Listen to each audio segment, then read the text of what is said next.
Double Trouble. It was a beautiful morning on the island of Sodor.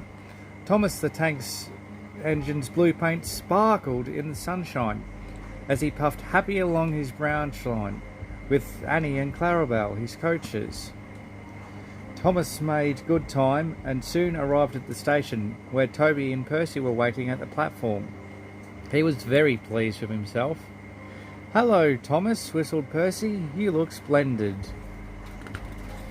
"Yes, indeed," boasted Thomas. "Blue is the only proper colour for an engine." "Oh, I don't know. I like my brown paint," said Toby. "I've always been green. I wouldn't want to be any other colour either," added Percy. "Well, anyway," huffed Thomas, "blue is the only colour for a really useful engine. Everyone knows that." Percy said no more. He just grinned at Toby. They knew only too well that sometimes Thomas could be a little too cheeky for his own good. Later, Thomas was resting in a siding when Percy arrived in the yard. Percy pulled his freight cars to a large hopper to load them with coal. Thomas was still being cheeky. "Careful," he warned. "Watch out with those silly cars." Go on," muttered the cars as Percy pulled each one under the hopper. "And by the way," Thomas went on, "those buffers don't look very safe to me." But he got no further. With a tremendous bump, the last car passed the hopper much too fast. The coal poured down all over Thomas. "Help! Help! I'm choking!" cried Thomas. "Get me out!" Percy was worried, but he couldn't help laughing. Thomas's smart blue paint was covered in coal dust from smoke box to bunker. "Ha ha!" chuckled Percy. "You don't look really useful now, Thomas. You look really disgraceful." "I'm not disgraceful," choked Thomas. "You did that on purpose. Get me out." It took the men so long to clean Thomas that he wasn't in time for his next train. Toby had to take Annie and Clarabelle instead. "Poor Thomas," whispered Annie and Clarabelle. They were most upset. Thomas was grumpy in the shed that night. Toby thought it a great joke, but Percy was cross with Thomas for thinking that he'd made his paint dirty on purpose. "Fancy a really useful blue engine like Thomas becoming a disgrace to Sir Topham Hatt's railway," said Percy.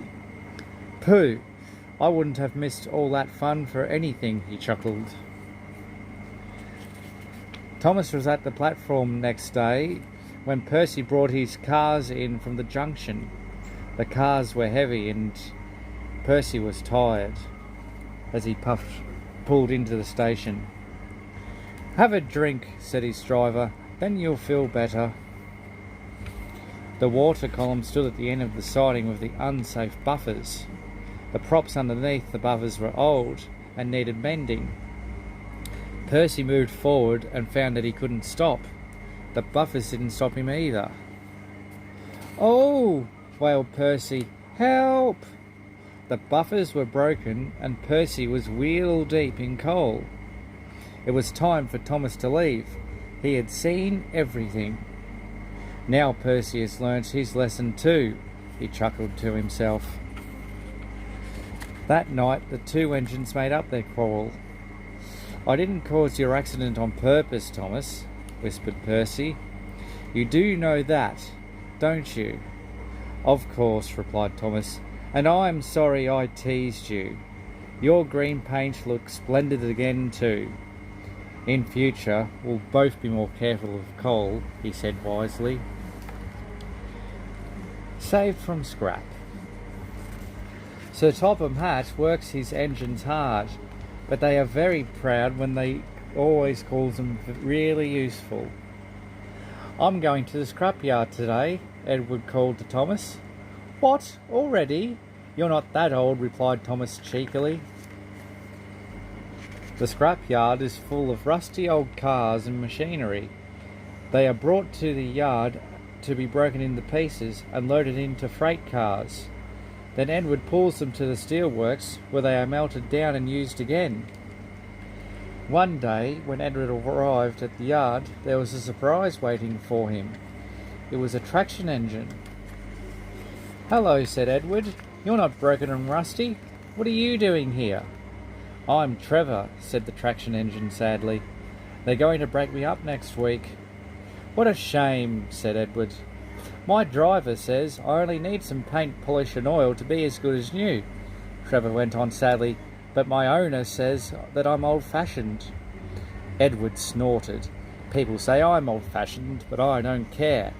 Sir Topham Hatt says that I'm a useful engine." "What work did you do?" he asked. "My owner would send us from farm to farm. We threshed corn, hauled logs and did lots of other work. We made friends at all the farms. The children loved to see us." Trevor shut his eyes, remembering. "Oh yes," he said, "I like children." Edward set off for the station. "Broken up, what a shame. Broken up, what a shame. I must help Trevor, I must," he clanked as he went back to work.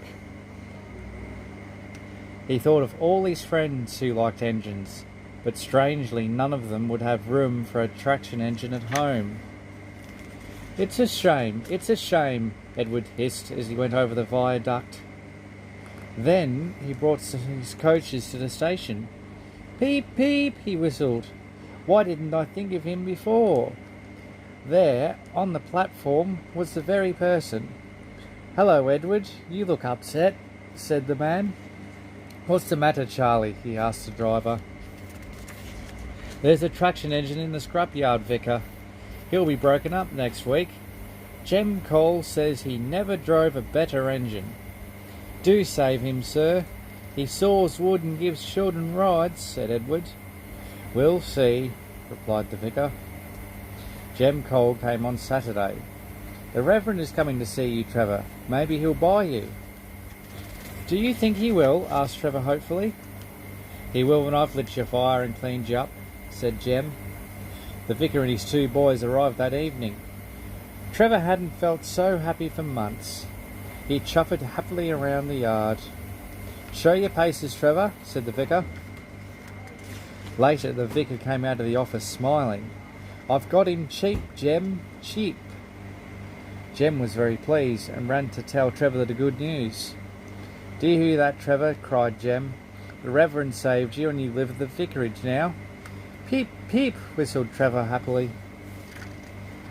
Now Trevor's home is in the vicarage orchard, and he sees Edward every day. His paint is spotless and his brass shines like gold. Trevor likes his work, but his happiest day is the church fair. Then, with a wooden seat bolted to his bunker, he chuffers around the orchard, giving rides to children. Long afterwards, you will see him shut his eyes, remembering. "I like children," he whispers happily. Thanks, Ree.